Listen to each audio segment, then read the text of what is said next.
நீதிமன்றம் விசித்திரம் நிறைந்த பல வழக்குகளை சந்தித்திருக்கிறது. புதுமையான மனிதர்களை கண்டிருக்கிறது. ஆனால் இந்த வழக்கு விசித்திரமும் அல்ல, வழக்காடு நானும் புதுமையான மனிதர் அல்ல. வாழ்க்கை பாதையிலே சிறும சாதாரணமாக தின்படக்கூடிய ஒரு ஜீவன் தான் நான்.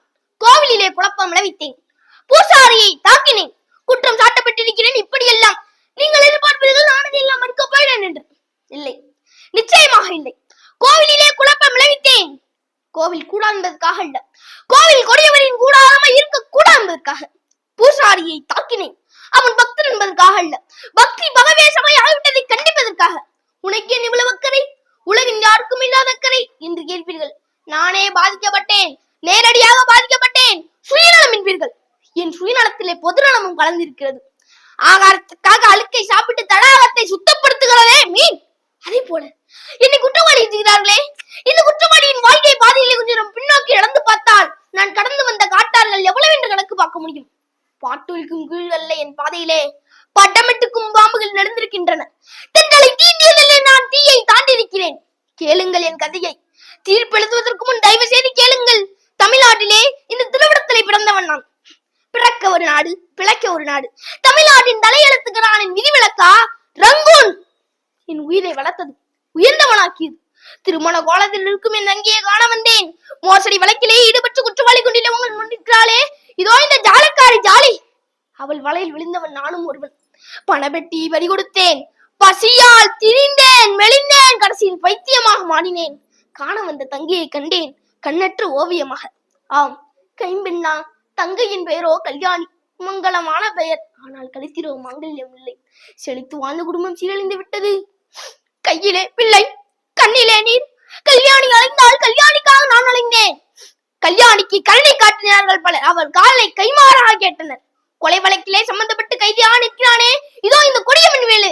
அவன் பகட்டால் மயக்க முடிந்தான் என் தங்கையை. நான் தடுக்காவிட்டால் என் தங்கை அப்போதே தற்கொலை செய்திருப்பாள். கடவுள் பக்தர்களும் கல்யாணியை காப்பாற்ற வந்தார்கள். பிரதி பகாரமாக தன் கடைக்கின் பார்வையை கேட்டனர். அவர்களின் தலைமையானவன் இதோ இந்த பூசாரி கல்யாணி கற்பை காணிக்கையாக கேட்டிருக்கிறான்.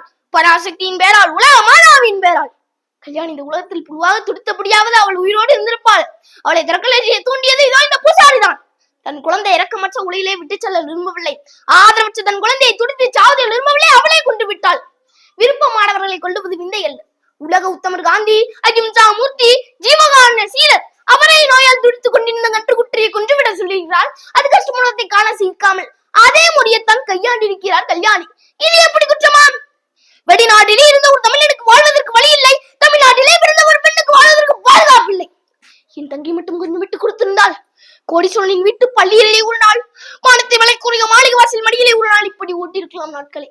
இதைதான் நான் என் நீதிமன்றம் விரும்புகிறது. பகட்டி என் தங்கியை விரட்டியது, பயந்து ஓடினாள். பணம் என் தங்கியை துரத்தியது, மீண்டும் ஓடினாள். பக்தி என் தங்கியை பயமுறுத்தியது, ஓடினாள் ஓடினாள். வாழ்க்கையின் ஓரத்திற்கே ஓடினாள். அந்த ஓட்டத்தை தடுத்திருக்க வேண்டும், வாட்டத்தை போக்கிருக்க வேண்டும். இந்த சட்டத்தை நீட்டுவோர் செய்தார்களா? வாழ விட்டார்களா என் கல்யாணியை? குற்றவாளி யார் வழக்கிற்கோ வக்கீலாக மாறினார். இல்லை, யார் வழக்கும் இல்லை. அதுவும் என் வழக்குதான், என் தங்கியின் வழக்கு. தங்கியின் மனத்தை அளிக்க என் மாபாவுக்கு புத்தி போட்ட அண்ணன் உடனே என்ன தவறு? கல்யாணி தற்கொலை செய்ய முயன்றதற்கு குற்றம், குழந்தையை கொன்றதற்கு குற்றம், நான் பூசாரியை தாக்கியதற்கு குற்றம். இத்தனை குற்றங்களுக்கும் காரணம் யார்?